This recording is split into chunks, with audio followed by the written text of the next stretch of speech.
वो जल्दी जल्दी हाथ में नोट्स पकड़े सीढ़ियां उतर रही थी जब दूसरी तरफ से तेजी से सीढ़ियां चढ़ते सिद्धार्थ ठाकुर से बुरी तरह टकरा गई। नोट्स तो हाथ से छूटकर जगह जगह बिखर गए, साथ ही वो खुद भी अपना संतुलन खो बैठी और गिरने ही वाली थी कि तभी सिद्धार्थ ने उसे कमर से पकड़कर एक झटके में अपनी ओर खींचा था। तो वो जो गिरने के डर से आंखें बंद कर चुकी थी उसके चौड़े सीने से जा टकराई। उसने सितारा को गिरने से तो बचा लिया था, मगर जो पहले ही गिरने के डर से घबरा चुकी थी अब सिद्धार्थ की इस अचानक हरकत पर और भी सन रह गई। जैसे उसने आंखें खोली, चेहरा उठाकर उस बचाने वाले की तरफ देखा तो सामने एक लंबे चौड़े कद का खूबसूरत आंखों वाला लड़का अपनी पूरी मर्दाना खूबसूरती के साथ उसे एकटक देख रहा था। वो यूनिवर्सिटी की बहुत सी लड़कियों का क्रेज था, मगर वो किसी लड़की को भाव नहीं देता था। अपनी ही दुनिया में खोया रहने वाला वो घमंडी सा शहजादा एक चुंबकीय पर्सनालिटी का मालिक था। तभी तो बहुत सी लड़कियां उसे रिश्ता बनाने की ख्वाहिश रखती थीं, मगर सिद्धार्थ ठाकुर को ऐसा कोई शौक नहीं था। हाँ, आज पहली बार ऐसा हुआ था कि वो सामने वाली लड़की के हसीन चेहरे को देखकर जैसे मंत्रमुग्ध हो गया था। उसने बहुत से खूबसूरत चेहरे देखे थे जो उसे इस तरह अपनी ओर आकर्षित नहीं कर पाए थे, मगर इस चेहरे में ऐसा क्या था कि वो अपनी नजरें ही हटाना भूल गया था। सुरमई बड़ी बड़ी आंखें, गुलाबी होंठ और गाल, दूधिया रंगत, बिना मेकअप का साफ और चमकता चेहरा काले दुपट्टे के घेरे में इतना खूबसूरत लग रहा था कि सिद्धार्थ ठाकुर का दिल चाहता था वक्त यहीं थम जाए और वो इस परी जैसी लड़की को बस देखता रहे। सितारा का नाजुक सा वजूद अभी भी उसकी पकड़ में था। छोड़िए मुझे, सितारा ने इधर उधर देखते हुए बड़बड़ाते हुए कहा और बिखरे हुए नोट्स को देखकर झुंझलाहट में अपना आप सिद्धार्थ की पकड़ से छुड़ाने लगी। सिद्धार्थ ठाकुर को भी जैसे उसी पर होश आया था। उसने सितारा की कमर से हाथ हटाकर उसे आज़ाद किया और बालों में उंगलियां फेरते हुए इधर उधर देखने लगा। वहां उसके दोस्त मौजूद नहीं थे, वरना बेस नज़ारे पर उसे खूब छेड़ते। उसने फिर से अपनी नज़रें सितारा की ओर उठाई थीं, जो अब तेजी से नीचे झुककर अपने नोट्स इकट्ठा कर रही थी। जानती हैं, अगर मैं समय पर आपको संभाल न लेता तो इस वक्त आप खुद भी फर्श पर गिरी करा रही होती। इसलिए आपको देखकर चलना चाहिए। माना कि हैंडसम हूँ, लेकिन ये किसने कह दिया कि हैंडसम लड़के से टकराना अच्छी बात होती है? सिद्धार्थ ने थोड़ा झुकते हुए तंज कसा था। तो फर्श पर किसकी वजह से पड़ी होती? आपकी वजह से ना। आपने मुझे संभाल कर कोई बहुत बड़ा एहसान नहीं किया है, बल्कि अपनी गलती सुधारी है। इसीलिए वह एहसान जताने की ज़रूरत नहीं। और रही हैंडसम को देखकर टकराने की बात, तो मिस्टर, आप कहाँ से खुद को हैंडसम कह रहे हैं? पूरी सांड जैसी तो बॉडी है आपकी। और वैसे भी मेरे पास इतना फालतू समय नहीं है कि मैं हर किसी को घास डालती फिरूं। सितारा ने नोट से समेटते हुए दाईं भौं उठाकर सीधा जवाब दिया और उसे यह एहसास कराया कि गलती पूरी उसी की थी। अगर वो न टकराता तो वो गिरती ही नहीं। जबकि अपनी इतनी खूबसूरत पर्सनालिटी को सांड सुनकर सिद्धार्थ के ऊपर तो जैसे सदमे के पहाड़ टूट पड़े थे। वो अगले ही पल नोट्स थामे अपनी कलाई घड़ी पर नजर डालती हुई क्लासरूम की ओर भागी थी, जबकि सिद्धार्थ ठाकुर उसकी बात पर माथे पर बल डाले उसे दूर तक जाता देखता रह गया। ये सितारा की आखिरी क्लास थी। क्लास खत्म होते ही वो अपनी दोस्त महक के साथ क्लासरूम से बाहर निकल रही थी, जो उससे लेट होने की वजह पूछ रही थी, और वो अब उसे सिद्धार्थ ठाकुर से टकराने की पूरी कहानी सुना रही थी, जिस पर महक बड़ी बड़ी आंखें करके उसे देखने लगी। अरे वाह यार, तू उसे हीरो से टकराई और मैं वो फिल्मी सीन मिस कर गई। महक ने पहले तो खुशी से चहकर कहा, फिर अगले ही पल उसे अफसोस भी हुआ कि वो वहां मौजूद क्यों नहीं थी। ओफ, उसकी तरह तुम भी शुरू हो गई। वो तो पहले ही खुद को किसी रियासत का शहजादा समझता है, ऊपर से तुम जैसी लड़कियों ने ही उसका दिमाग खराब कर रखा है। चलो, देर हो रही है, उसने महक का बाजू खींचते हुए झुंझलाहट भरे अंदाज में कहा। उनका रुख अपने हॉस्टल की तरफ था। वो दोनों रूममेट्स थीं, इसलिए उनमें अच्छी दोस्ती थी और वे अपने दिल की बात भी आसानी से एक दूसरे से कर लिया करती थीं। महक बेंगलोर के एक छोटे से गांव की रहने वाली थी, इसीलिए उसकी मजबूरी थी उसे हॉस्टल में रहना पड़ता था। मगर सितारा, जिसने अपने पिता को आज तक नहीं देखा था, उसकी माँ हर महीने उससे मिलने यहीं हॉस्टल आ जाया करती थी और उसे जेब खर्च के लिए कुछ पैसे भी दे जाया करती थी। सितारा बहुत छोटी थी जब उसकी माँ उसे ये कहकर खुद से दूर कर गई थी कि उनके पास अपना घर नहीं है। वो जिनके घर में काम करती हैं वहाँ सर्वेंट क्वार्टर में रहती हैं, लेकिन बेटी को साथ नहीं रख सकती। छोटी सी उम्र में ही सितारा अपनी माँ की मजबूरियाँ समझ गई थी कि उसकी माँ उसकी अच्छी ज़िंदगी और पढ़ाई के लिए कितनी मेहनत कर रही है और उससे दूर रह रही है। इसीलिए उसने भी अपने मन में ठान लिया था कि वो अपनी माँ को तंग नहीं करेगी, पढ़ाई पूरी करते ही वो नौकरी के लिए अप्लाई करेगी और अपनी माँ का सारा बोझ अपने कंधों पर लेकर उन्हें एक सुकून भरी जिंदगी देगी। इसी वजह से वो हमेशा पढ़ाई में लगी रहती थी। यूनिवर्सिटी में भी उसके ज़्यादा दोस्त नहीं थे। वो बस अपने काम से काम रखती थी। मगर उसे ये नहीं पता था कि आज की इस घटना के बाद वो किसी की नज़रों में आ चुकी है, जो उसकी ज़िंदगी को कौन सा मोड़ देने वाली थी, ये तो वक्त ने ही तय करना था। आज यूनिवर्सिटी से निकलते ही सिद्धार्थ ठाकुर ने अपने खास आदमी से कहा था कि उसे उस लड़की की सारी जानकारी जल्द चाहिए। वो कौन है, कहाँ रहती है, उसके परिवार के बारे में सब कुछ। शायद वो लड़की उसे पसंद आ गई थी या फिर कुछ और। वो उस पर गहरी नज़र रखने लगा था। उनका आखिरी सेमेस्टर था, उसके बाद उसे अपने दादाजी के पास वापस लौट जाना था और फिर उनकी इच्छा भी तो पूरी करनी थी। वे कब से उससे कह रहे थे कि अब शादी कर लो ताकि इस हवेली की रौनक फिर से लौट सके। सिद्धार्थ ठाकुर को उस लड़की की सारी जानकारी मिल गई थी, मगर सच्चाई जानने के बाद वो कुछ परेशान सा हो गया था। इस घटना के बाद वो सितारा के सामने नहीं आया था, ना ही उससे बात करने की कोशिश की थी। वो लड़की पूरी तरह उसकी नज़रों के घेरे में थी और साथ ही बुरी तरह उसके ख्यालों पर भी छाई हुई थी। मगर इस बात का इजहार फिलहाल उसने किसी से नहीं किया था। सितारा से हुई टक्कर से कुछ ही दिन पहले की बात थी। दादाजी उससे मिलने के लिए खुद मुंबई आ गए थे।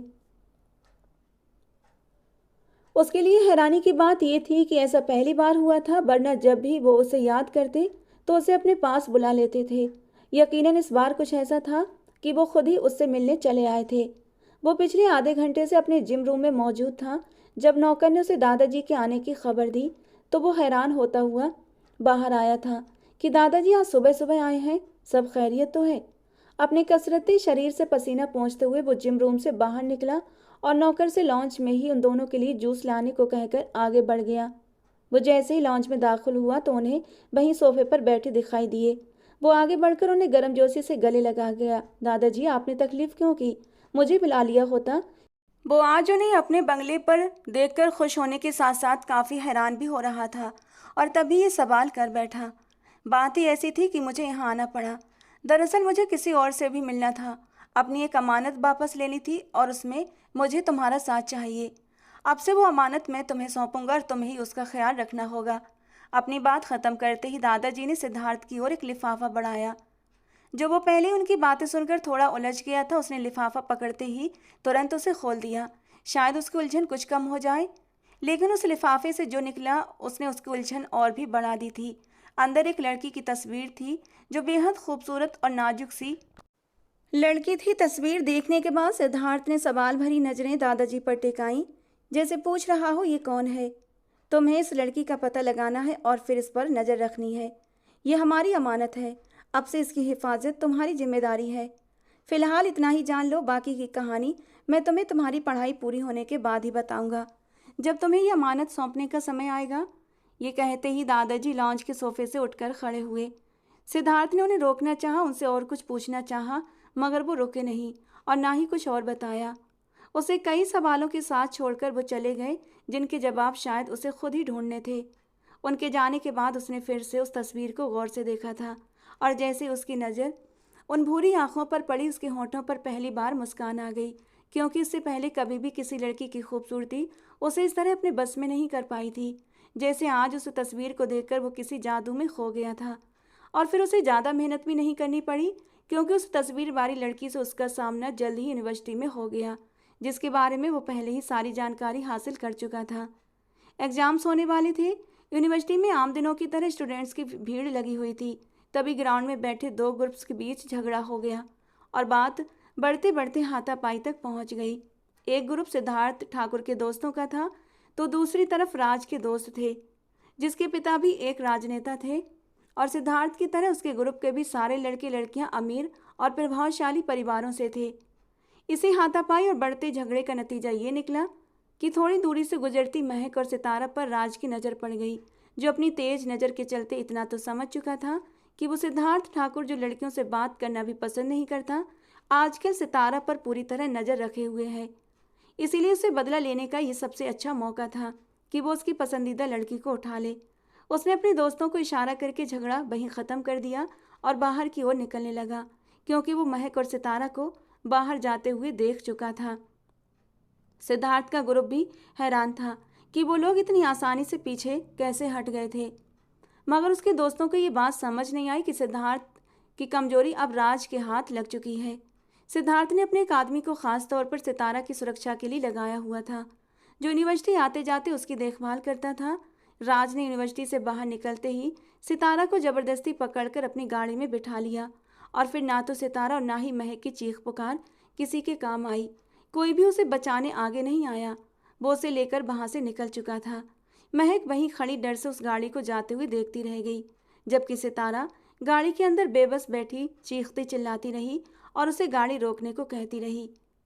सिद्धार्थ के आदमी ने तुरंत उसे इस घटना की खबर फोन पर कर दी थी और खुद भी साथ साथ राज की गाड़ी का पीछा करने लगा।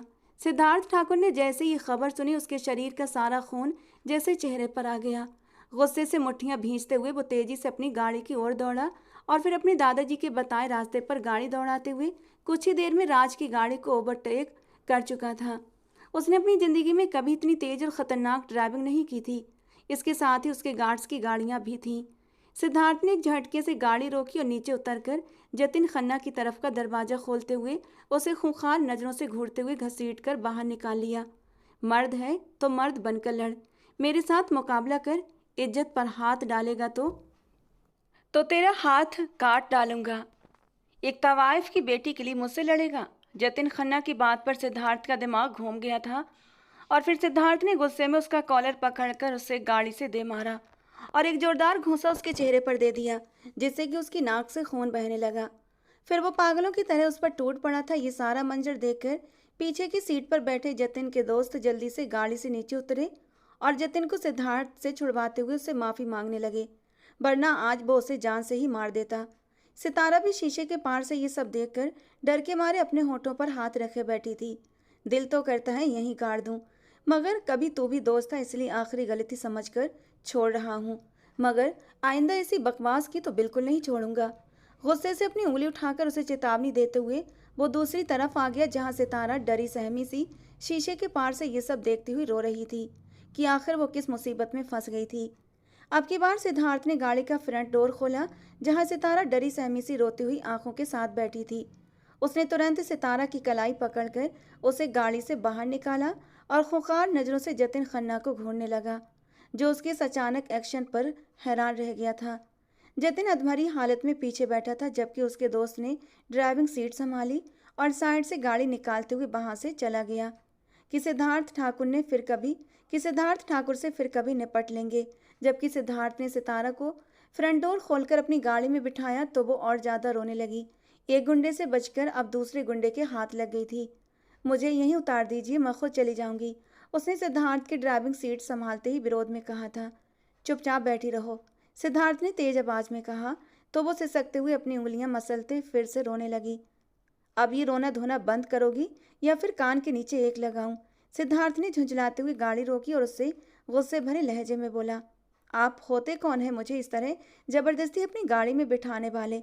उतारिए मुझे, नहीं जाना आपके साथ, मैं ऑटो ले लूंगी। वो भी उसके अंदाज पर भड़कते हुए जवाब दे गई। बताऊं कौन हूं मैं? सिद्धार्थ ने उसकी आंखों में देखते हुए कहा तो वो संभालिया नजरों से उसे देखने लगी। तुम्हारा फ्यूचर हस्बैंड, और अपनी इज्जत की हिफाजत हर मर्द पर फर्ज होती है। सिद्धार्थ की इस बात ने जैसे उसके सिर पर बम फोड़ दिया और हैरानी से उसकी आंखें फैल गईं। ये क्या बकवास है? मैं ऐसी वैसी लड़की नहीं हूँ जिससे आप कुछ भी कहते रहेंगे और वो चुपचाप सुनती रहेगी। गाड़ी रोकिए अभी। इस बार वो सख्त लहजे में बोली तो सिद्धार्थ ने गाड़ी की रफ्तार और भी बढ़ा दी और उसकी एक न सुनी। वो उसे अपने बंगले पर ले आया। गाड़ी पोर्च में रोकते ही उसके लाख विरोध के बावजूद उसने उसकी कलाई पकड़कर जबरदस्ती गाड़ी से नीचे उतारा और लगभग घसीटते हुए उसे अंदर ले गया। एक कमरे में ले जाते ही जैसे उसने उसकी कलाई छोड़ी वो फिर से उस पर बरस पड़ी। तुम बेहद घटिया इंसान हो, समझते हो लड़की तुम्हारी जागीर है? ऐसा बिल्कुल नहीं है, मैं कोई बिकने वाली चीज नहीं हूं कि तुम। अभी सितारा इतना ही बोली थी कि सिद्धार्थ उसकी बात काटते हुए गरज पड़ा, अपनी माँ की जुबान मत बोलो, जानती भी हो वो कौन थी? वो बात के आखिर में खुद को जैसे रोकते हुए अपने होंठ भींच गया। मेरी जागीर नहीं हो? हाँ तो बनने में ज़्यादा वक्त भी नहीं लगेगा। अगर बहुत शौक है तो कल की बजाय आज ही अभी पूरा कर देता हूँ, ताकि तुम्हारी ये जुबान काबू में रह सके। सिद्धार्थ के ये शब्द निकलते ही सितारा हैरानी से उसे देखती हुई आगे बढ़ी और एक जोरदार थप्पड़ उसके गाल पर जड़ दिया। शायद वक्त आ गया था।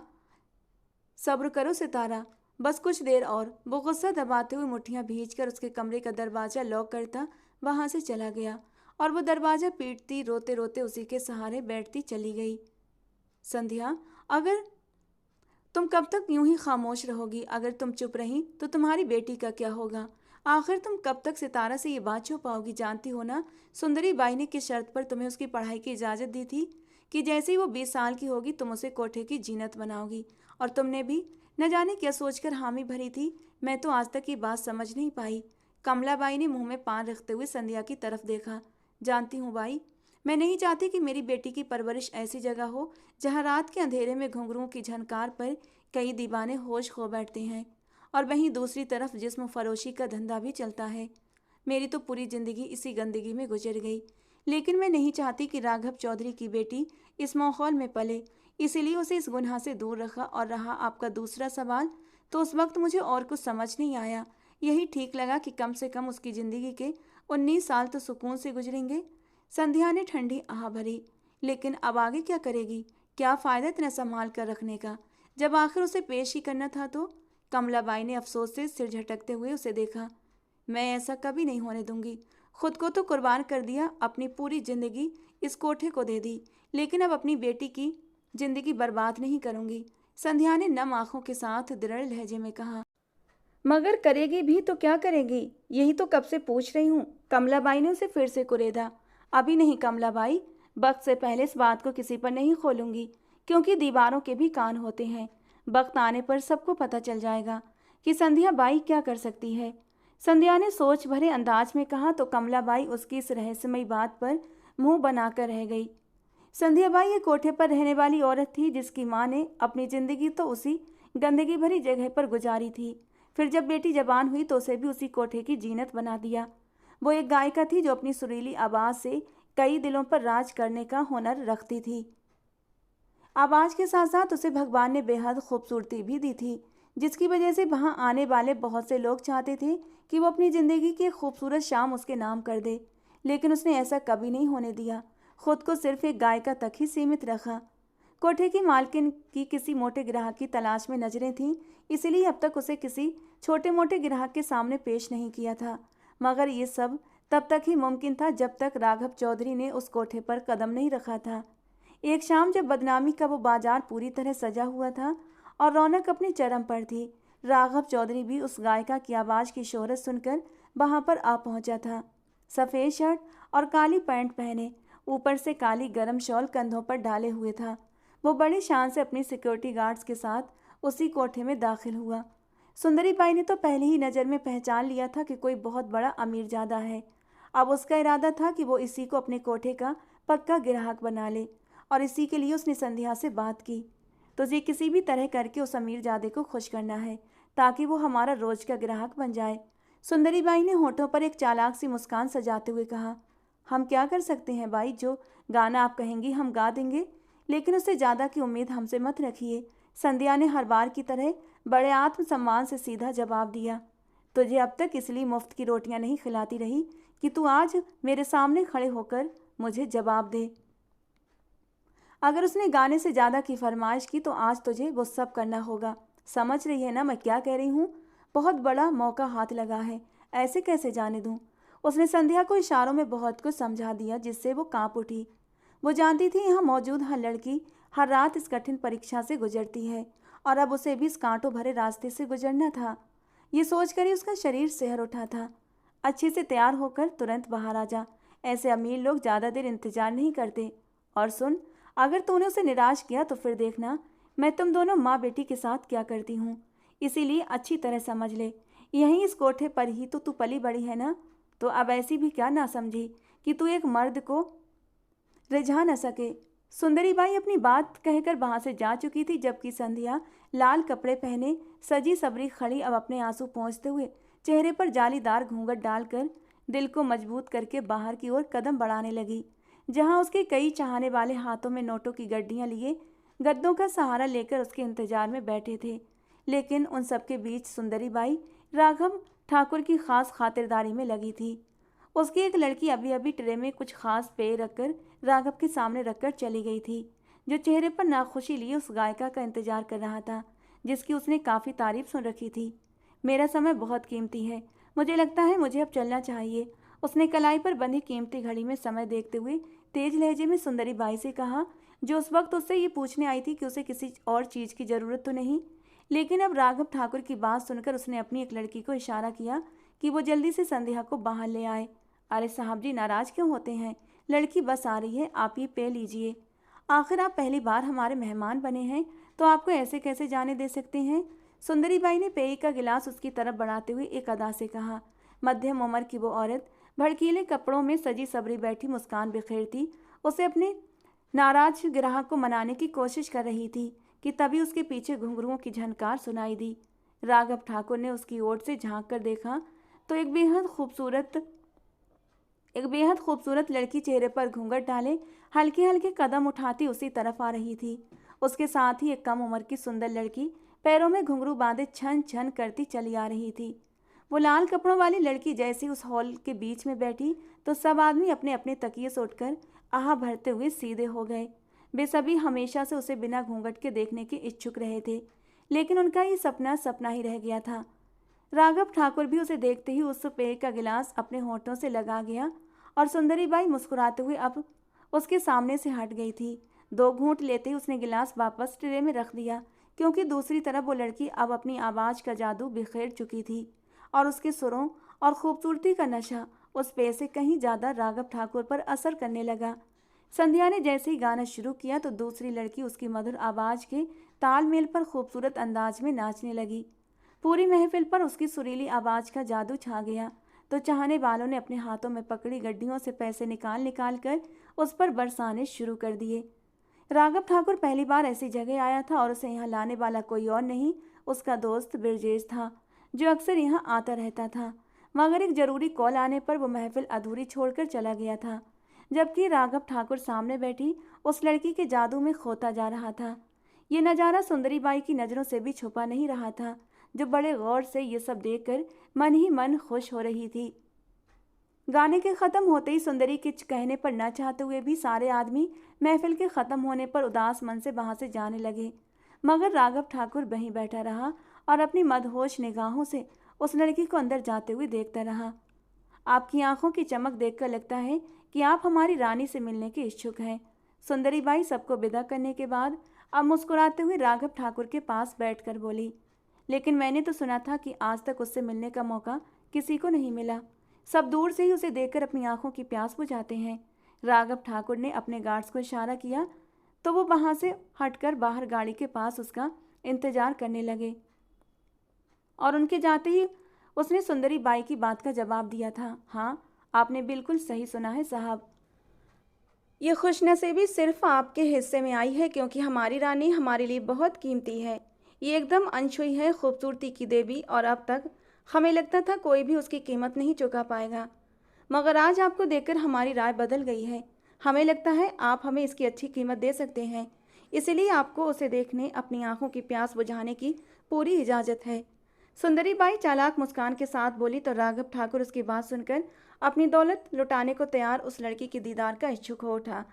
राघव ने उसी वक्त अपने खास आदमी को बुलाया जो बाहर गाड़ी के पास खड़ा था। वो दौड़ता हुआ आया और साथ में गाड़ी से चेकबुक भी ले आया। राघव ठाकुर ने बिना एक पल गवाए सुंदरी बाई की मुँह मांगी कीमत चेक पर लिख दी और उसे थमा दिया।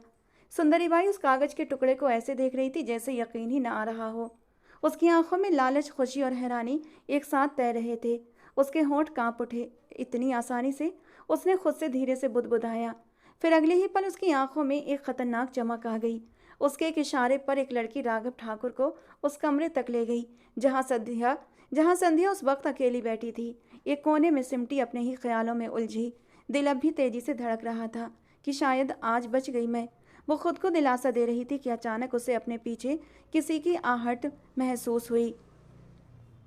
उसका दिल जैसे एकदम रुक गया। धीरे धीरे उसने पलट कर देखा और उसकी सांसें थम गईं। दरवाजे पर एक रौबदार, बेहद खूबसूरत पर्सनालिटी वाला आदमी खड़ा था, राघव ठाकुर। उसकी नज़रों में एक अजीब सा नशा था और वो सीधा उसी की तरफ बढ़ रहा था।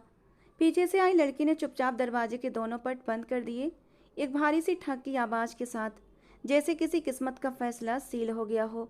यहाँ इस जगह पर यह सब आम बात थी।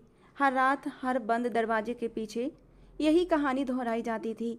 मगर संध्या के लिए ये पहली बार था। पहली बार कोई मर्द उसकी दुनिया में उसके कमरे तक पहुंच गया था। उसके कदम खुद ब खुद पीछे हटने लगे। दिल जोर जोर से धड़क रहा था। वो घबराकर बिस्तर से उठकर खड़ी हुई, आंखों में डर साफ था। कौन है आप? यहाँ क्यों आए हैं? उसकी आवाज़ कांप रही थी, मगर भीतर कहीं एक टूटती हुई हिम्मत अब भी खुद को संभालने की कोशिश कर रही थी। अब उसके चेहरे पर नकाब नहीं था, दुपट्टा तो बिस्तर पर पड़ा हुआ था, लेकिन संध्या को किसी बात का होश कहाँ था। वो तो बस उस आदमी की आंखों में देख रही थी, जहां इस वक्त अनगिनत भाव उमड़ रहे थे। उसके बढ़ते कदमों की आहट से उसका दिल डर के मारे कांप उठा और वो पीछे हटती हुई दीवार से जा लगी, जबकि राघव ठाकुर अपने सामने इतने अद्भुत सौंदर्य को देखकर जैसे स्तब्ध रह गया। अब उसे समझ आया था कि सुंदरी बाई ने इतनी भारी कीमत क्यों वसूली थी। वो सच में खूबसूरती का एक अनमोल नमूना थी। वो नाजुक मासूम सी परी जिसे छूने से भी डर लगे कि कहीं मैली ना हो जाए। वो तो पहले ही नज़र में उस पर दिल हार बैठा था और अब उसे अपना बनाने की चाह उसके दिल में बेकाबू हो रही थी। देखिए प्लीज, आप यहाँ से चले जाइए, पास मत आइए मेरे। आखिरकार संध्या ने डरते डरते हिम्मत जुटाकर कहा। उसकी आवाज़ कांप रही थी। डरो मत, मैं यहाँ तुम्हारी मासूमियत को कुचलने नहीं आया, मैं तो तुम्हें अपनाने आया हूँ। क्या तुम मेरे दिल की रानी बनोगी? राघव ठाकुर ने कुछ दूरी पर रुककर अपने भीतर उठते तूफान को काबू में करते हुए उससे पूछा। वो पल भर को जैसे थम गई, सांसें रुक गईं और वो बस उसे देखती रह गई। कैसा अजीब आदमी था ये, जो उसे उसकी रजामंदी पूछ रहा था। यहाँ आने वाले मर्द तो कभी ऐसा नहीं करते। वे तो अपनी जेब हल्की करके बिना किसी भावना की परवाह किए एक लड़की की जिंदगी को रौंद कर चले जाते थे। लेकिन ये आदमी ये अलग था। तुमने जवाब नहीं दिया। क्या तुम मुझसे शादी करोगी? राघव ठाकुर की अगली बात सुनकर वो जैसे सदमे में आ गई और उसकी आंखें फैल गईं। दिल जोरों से धड़कने लगा। वो उससे शादी की बात कर रहा था। ये तो वही सपना था जो उसने हमेशा देखा था, कि कोई एक दिन आएगा, उसका हाथ थामेगा और उसे इस अंधेरी गंदी कैद से निकालकर अपनी रोशन दुनिया में ले जाएगा। लेकिन हर बार उसकी सहेलियां उसका मजाक उड़ाती थीं। ऐसा कभी नहीं होता संध्या, यहाँ मर्द बस अपनी थकान मिटाने आते हैं। हम जैसी औरतों को कोई अपना नाम नहीं देता। और वो चुप हो जाती, दिल पर पत्थर रखकर बस दुआ करती कि उसका अंजाम वैसा न हो जैसा यहाँ की बाकी औरतों का हुआ था, जिनमें उसकी अपनी माँ भी शामिल थी। यहाँ मर्द आते, कुछ पल का सुकून लेते और फिर एक औरत के पेट में अपनी नाजायज औलाद डालकर ऐसे गायब हो जाते जैसे कभी थे ही नहीं। और जब सवाल उठता तो वही मर्द मुंह फेर कर कह देते, हम हमें क्या पता किसकी औलाद है, हम पर इल्जाम मत लगाओ। उस पल उस औरत के दिल पर क्या गुजरती होगी, ये बेपत्थर दिल मर्द कभी महसूस नहीं कर पाते। संध्या को लग रहा था जैसे वो कोई सपना देख रही हो। क्या सच में कोई इतना खूबसूरत, इतना रौबदार आदमी उससे, एक कोठे की लड़की से शादी की बात कर रहा है? उसने उस जादू को तोड़ते हुए एक कदम आगे बढ़ाया और उस व्यक्ति के गाल को अपने मुलायम हाथ से छूकर यह यकीन करना चाहा कि ये सपना है या हकीकत। और अगले ही पल जैसे करंट लगा हो, वो तुरंत ही 2 कदम पीछे की ओर हट गई थी, क्योंकि ये सपना नहीं, सच्चाई थी। वो खूबसूरत आदमी अपनी पूरी पर्सनालिटी और रौब के साथ उसके सामने खड़ा था और उसकी नज़रें बस उसी पर टिकी थीं। संध्या अपनी इस हरकत पर शर्मिंदा होकर झट से नज़रें झुका गई, जबकि उसके इस एक स्पर्श ने उस इंसान के दिल में उठ रहे जज्बातों को और भड़का दिया। ये कोई सपना नहीं, हकीकत है, और हकीकत में ही मैं तुम्हें अपनाने की बात कर रहा हूँ। क्यों, अब भी यकीन नहीं आ रहा मेरी बात पर? राघव ने जैसे खुद पर काबू खोते हुए उसके नरम गाल को छूने की हिम्मत की और बेहद नरमी से पूछा। संध्या सिहर उठी और भी पीछे हटते हुए दीवार से जा लगी। अगर आप सच कह रहे हैं तो हमें मंजूर है। आखिर हम क्यों नहीं इस कैद से आज़ाद होना चाहेंगे? अगर आप हमें यहाँ से ले जाएंगे तो हम पूरी जिंदगी आपकी सेवा में गुजार देंगे। संध्या ने झुकी हुई नज़रों के साथ हामी भर ली। राघव ठाकुर उसके जवाब पर हल्के से मुस्कुरा दिया। फिर उसने वहीं खड़े खड़े अपने खास आदमी को फ़ोन किया, जो नीचे गाड़ी के पास ही मौजूद था। सुंदरी बाई उन्हें अंदर से बाहर आते देखकर एक पल के लिए ठहटक गई और गद्दी का सहारा छोड़कर उठकर खड़ी हुई। ये सब क्या हो रहा है? उसने तुरंत उन आदमियों से सवाल कर डाला। उधर राघव ठाकुर ने बेहद नरमी से बिस्तर पर पड़ा उसका दुपट्टा उठाया और उसे उड़ाकर फिर से उसके चेहरे पर घूंघट कर दिया। बाहर से आती आवाज़ें सुनकर वो उसे वहीं बिठाकर खुद बाहर आया था। मैं शादी कर रहा हूँ और संध्या को अभी यहीं से अपने साथ ले जाऊंगा। राघव ने बाहर आते ही सुंदरी बाई को साफ शब्दों में बता दिया। आप ऐसा नहीं कर सकते, मैं इसकी शादी नहीं होने दूंगी, सुंदरी बाई ने सख्त लहजे में कहा। तभी राघव का खास आदमी आगे बढ़ा और सुंदरी बाई पर बंदूक तान दी। खबरदार जो बीच में आने की कोशिश की तो। ठाकुर साहब शादी करना चाहते हैं तो इन्हें यहाँ कोई रोक नहीं सकता। उस आदमी की आवाज में साफ चेतावनी थी। इसे मैं अपने लिए चुन चुका हूँ और अब मैं कभी नहीं चाहूंगा कि किसी गैर मर्द की नजर इस पर पड़े। इसलिए इस गंदगी से निकाल कर इसे इज्जत के साथ अपना बनाकर ले जा रहा हूँ। किसी में हिम्मत नहीं जो मुझे रोक सके। तुम्हें जितनी रकम चाहिए मिल जाएगी, लेकिन अब एक शब्द भी अपने मुंह से बाहर मत निकालना। राघव ठाकुर गुस्से और रौब भरे अंदाज में बोला। ठीक है, ले जाइए इसे, शौक से ले जाइए, लेकिन याद रखिए कुछ ही दिनों में ये वापस यहीं लौटेगी, क्योंकि कोठे में पलने वाली लड़कियों की किस्मत इस जगह से आगे नहीं बढ़ती। इनके हिस्से में बस यही छत, कुछ दिन की चमक दमक और थोड़े समय की झूठी इज्जती आती है, जो ज्यादा दिन टिक नहीं पाती। सुंदरी बाई ने बंदूक अपने सिर पर तनी देकर अंदर ही अंदर गुस्से से जलते हुए मजबूरी में इजाजत दे दी, क्योंकि वो अपनी जान जोखिम में नहीं डालना चाहती थी। लेकिन जाते जाते उसने घमंड भरे लहजे में ये दावा जरूर कर दिया कि संध्या वापस उसके पास लौटकर जरूर आएगी। और अब उसे खुद पर ही गुस्सा भी आ रहा था कि उसने खुद ही अपने पैरों पर कुल्हाड़ी मारी थी, राघव ठाकुर की संध्या का ग्राहक बनाकर। मगर वो तो उसके सबसे कीमती हीरे को हमेशा के लिए यहाँ से ले जाने आया था। लेकिन इस सबके बीच एक संध्या की माँ थी जो सच में खुश हो रही थी कि उसकी बेटी को इस जगह से आज़ादी मिल जाएगी और शायद अब वो एक अच्छी जिंदगी जी सकेगी। पास के मंदिर में ही दोनों की शादी हुई थी। संध्या की माँ ने जल्दी जल्दी उसके कुछ कपड़े बैग में रखे और उसे थमाते हुए नम आंखों से ढेरों आशीर्वाद दिया। उधर राघव ठाकुर भी अपने घूंघट में छुपी दुल्हन का हाथ थामे तेजी से वहां से बाहर निकल गया। संध्या की माँ बेहद खुश थी कि आज आखिर उसकी बेटी का सपना सच हो गया। एक राजकुमार आया और उसे इज्जत के साथ इस गंदी जगह से निकाल कर ले जा रहा था। उन्होंने अपनी बेटी को शुभकामनाओं के साथ विदा तो कर दिया था, मगर ये नहीं जानती थी कि आगे उसकी किस्मत में क्या लिखा है। उधर सुंदरी बाई गुस्से से जलती रह गई थी कि कैसे राघव उसकी आंखों के सामने उसके कोठे की सबसे कीमती लड़की को अपनी इज्जत बनाकर ले गया। उसके अंदर एक आग भड़क रही थी। उसे संध्या हर हाल में वापस चाहिए थी, किसी भी कीमत पर, मगर कैसे, वो इसी सोच में तिलमिला रही थी। राघव ठाकुर अपनी दुल्हन को लेकर शहर वाले बंगले पर पहुंचा। वहां उसका स्वागत करने वाला कोई नहीं था, मगर वो फिर भी खुश थी, क्योंकि कम से कम उस नरक से निकल आई थी जहां हर रात एक डर उसके दिल में जकड़ा रहता था कि कब सुंदरी बाई उसकी बोली लगा दे, फिर उसे मजबूरी में खुद को बेच देना पड़े, जैसे वहां हर दूसरी लड़की करती थी। राघव ठाकुर के इशारे पर एक नौकरानी संध्या को उसके कमरे तक छोड़ आई। नौकरानी के जाने के बाद उसने धीरे से घूंघट की ओट से कमरे को देखा। कमरा काफी बड़ा और बेहद सलीके से सजा हुआ था।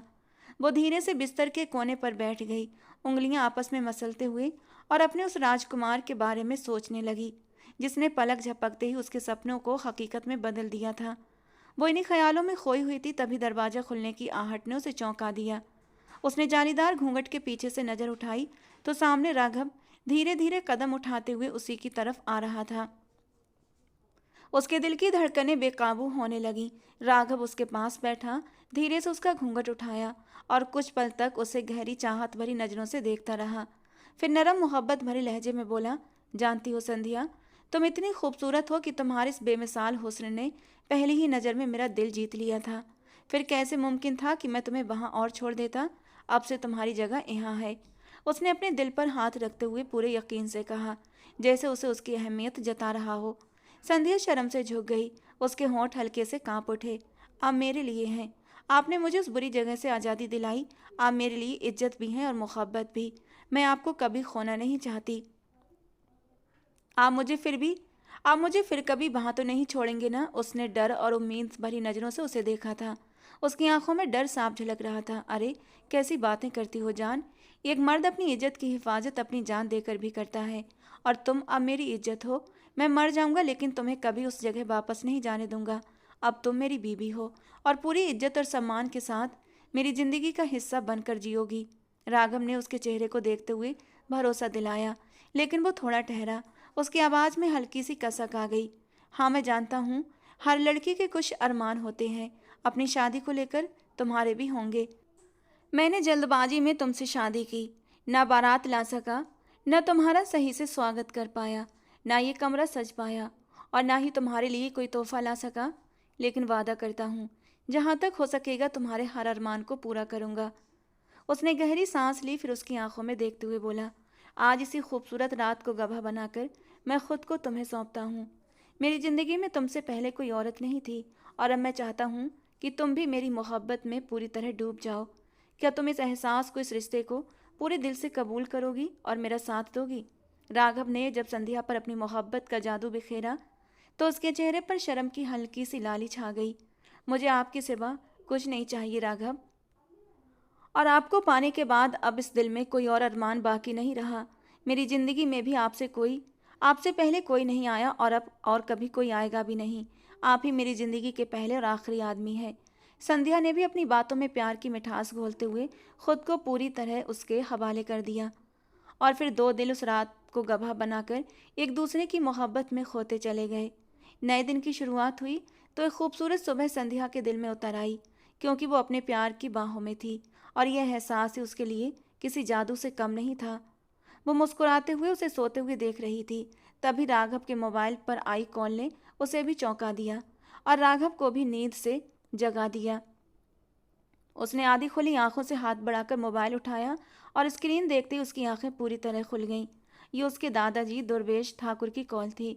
शायद उन्हें उसकी शादी की खबर मिल चुकी थी, तभी उन्होंने सुबह सुबह फ़ोन किया था। राघव, तुम जहाँ भी हो तुरंत गांव पहुँचो, हमें तुमसे बहुत ज़रूरी बात करनी है।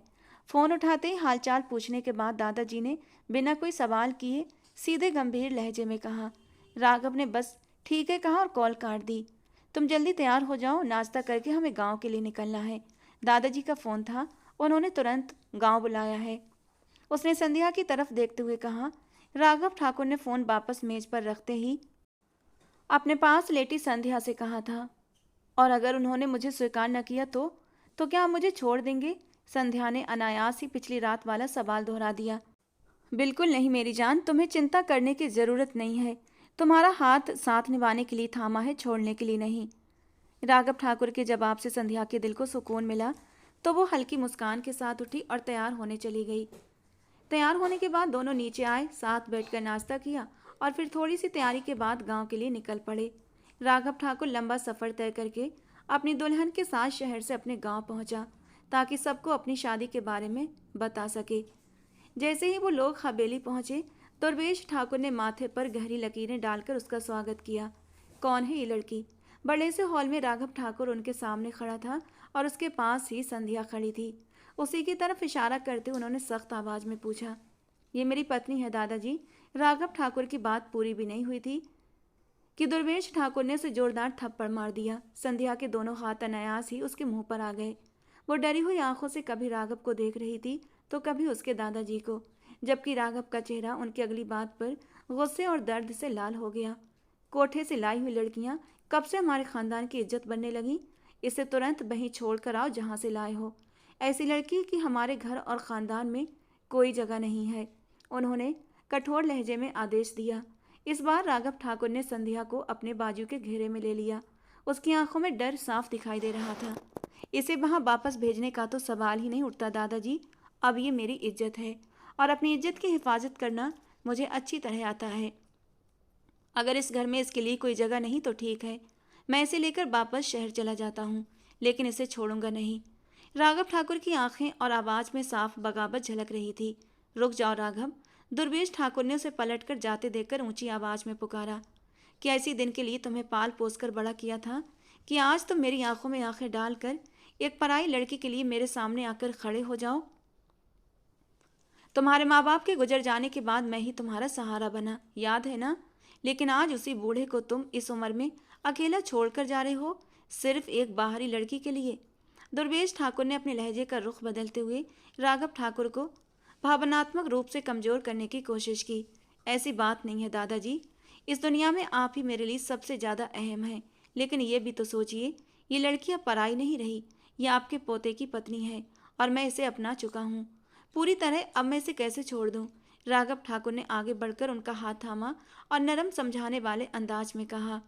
दुर्वेश ठाकुर नहीं चाहते थे कि बेटे के बाद अब पोते को भी खो दें, इसीलिए उन्होंने एक पल के लिए सोचा, अपने गुस्से को दबाया और एक चाल चल दी। ठीक है राघव, अगर तुम इसे अपनी पत्नी मान चुके हो तो हमें भी इसे बहू मानने में क्या दिक्कत है। तुम दोनों थके हुए हो, जाओ अंदर जाकर आराम करो, बाकी बातें बाद में करेंगे। उनका यूं अचानक बदल जाना राघव और संध्या दोनों के लिए हैरान कर देने वाला था। दोनों ने एक दूसरे को देखा, जैसे यकीन ही ना आ रहा हो। फिर राघव आगे बढ़ा, खुशी से उनका हाथ चूम लिया और अपनी पत्नी को साथ लेकर अपने कमरे की ओर बढ़ गया। दुर्वेश ठाकुर के 3 बच्चे थे, 2 जुड़वा बेटे, अजीत ठाकुर और कमलेश ठाकुर, और एक बेटी सिया। अजीत ठाकुर के 2 बेटे थे, वे अपने बिजनेस के कारण शहर में ही रहते थे। दूसरा बेटा कमलेश ठाकुर, जिसको भगवान ने औलाद की खुशी नहीं दी थी। कमलेश के दोस्त की बीवी ने 2 जुड़वा बच्चों को जन्म दिया, तो कमलेश के दोस्त ने एक बच्चा कमलेश को दे दिया, जिसका नाम कमलेश ने राघव ठाकुर रखा। राघव 5 साल का था कि कमलेश और उनकी पत्नी एक कार हादसे में इस दुनिया से चले गए। कमलेश के दोस्त वापस राघव को लेने आए थे, लेकिन दादाजी ने मना कर दिया।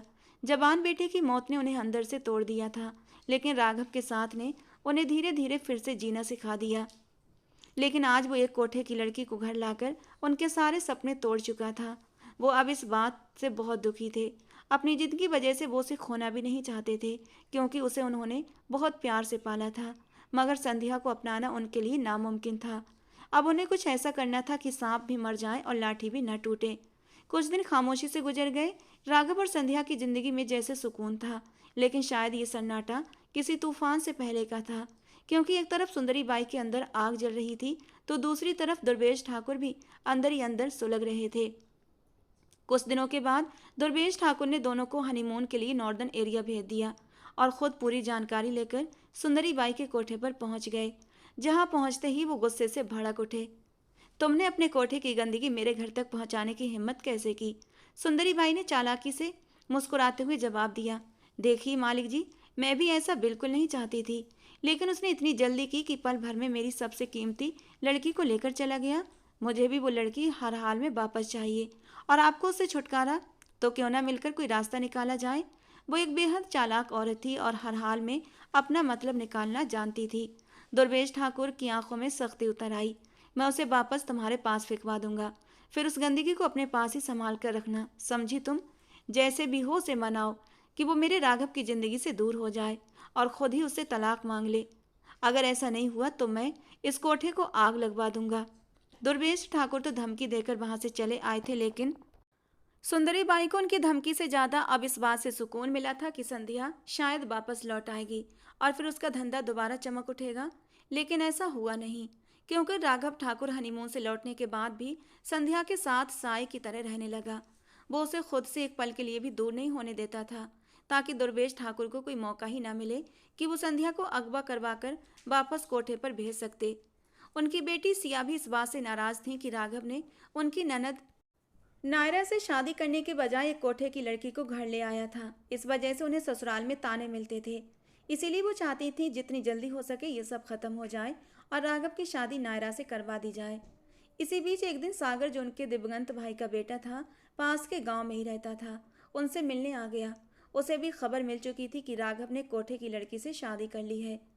ऐसे तो पूरे खानदान की बदनामी हो जाएगी। आप राघव को समझाएं कि वो उसे वापस छोड़ कर आए, सागर ने चिंता जताते हुए कहा। जानता हूँ सागर, लेकिन क्या करूँ, जवान खून है।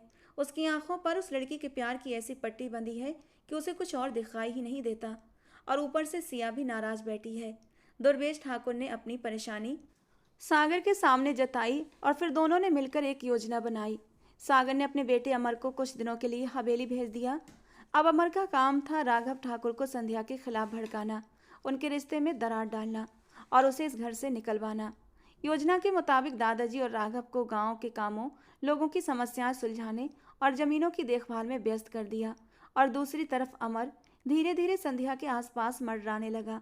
अक्सर जब राघव हवेली लौटता तो संध्या और अमर को साथ बैठकर हंसते बातें करते देखता, क्योंकि अमर बहुत जल्दी उसका भरोसा जीत चुका था।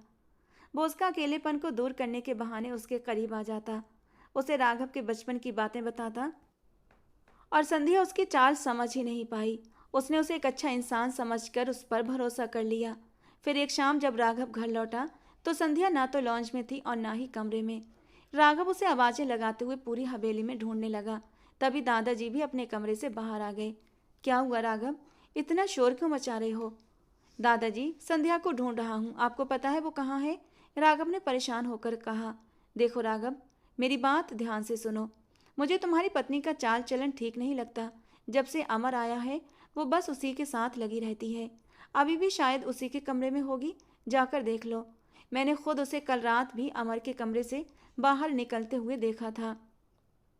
मैंने तुमसे कुछ नहीं कहा क्योंकि मुझे पता था तुम यकीन नहीं करोगे, लेकिन आज अपनी आंखों से देख लो, दुर्वेश ठाकुर ने गंभीर लहजे में कहा। दादाजी, राघव ठाकुर ने उनकी बातों पर जबड़ा भींच लिया। उसकी आंखों में दबा हुआ गुस्सा साफ झलकने लगा। अगर यकीन नहीं है तो खुद चलकर देख लो। तुम तो उसे आज शहर जाने का कहकर गए थे ना। वो तो यही समझ रही होगी पता नहीं तुम्हें दूध में क्या मिलाकर पिला देती थी कि तुम्हें तो होश ही नहीं रहता कि वो रातों को क्या करती फिरती थी। लेकिन अब मैं ये सब और बर्दाश्त नहीं करूंगा। उस बदचलन को वहीं छोड़कर आओ जहां से लेकर आए हो। दुर्वेश ठाकुर अमर के कमरे की तरफ बढ़ते हुए बोले। राघव ठाकुर के कदम जैसे भारी हो गए थे, दिल मान नहीं रहा था। मगर जैसे ही उसने कमरे का दरवाजा खोला, उसके सामने जो मंजर था उसे देखकर उसकी आंखों में खून उतर आया। वो पागलों की तरह आगे बढ़ा और बिस्तर पर पड़े अमर पर टूट पड़ा। दादाजी ने मुश्किल से उसे रोका, वरना वो उसे जान से ही मार देता। उन्होंने इशारे से अमर को तुरंत वहां से निकल जाने को कहा। संध्या नशे की हालत में थी, उसका सिर भारी था। वो आवाज़ सुनकर आंखें खोलती फिर बंद कर देती। समझ ही नहीं पा रही थी कि उसके साथ क्या हो रहा है। मैंने तुम पर भरोसा किया, तुम्हें अपनी इज्जत बनाकर इस घर में लाया, और तुम एक गैर मर्द के कमरे में। राघव की आवाज़ गुस्से के मारे बुरी तरह से कांप रही थी। आखिर तुमने साबित कर ही दिया कि तुम क्या हो। मैं तुम्हें एक पल भी यहाँ बर्दाश्त नहीं कर सकता। सुबह होते ही इस घर से निकल जाना। उसका गुस्सा अब हद पार कर चुका था। 2-3 दिन में तुम्हें तलाक के पेपर भी मिल जाएंगे। एक पल में उसने संध्या को अपनी जिंदगी से निकाल दिया। संध्या को अपनी सफाई में कुछ कहने का मौका ही नहीं दिया। उसे तो समझ ही नहीं आया कि उसके साथ हुआ क्या है।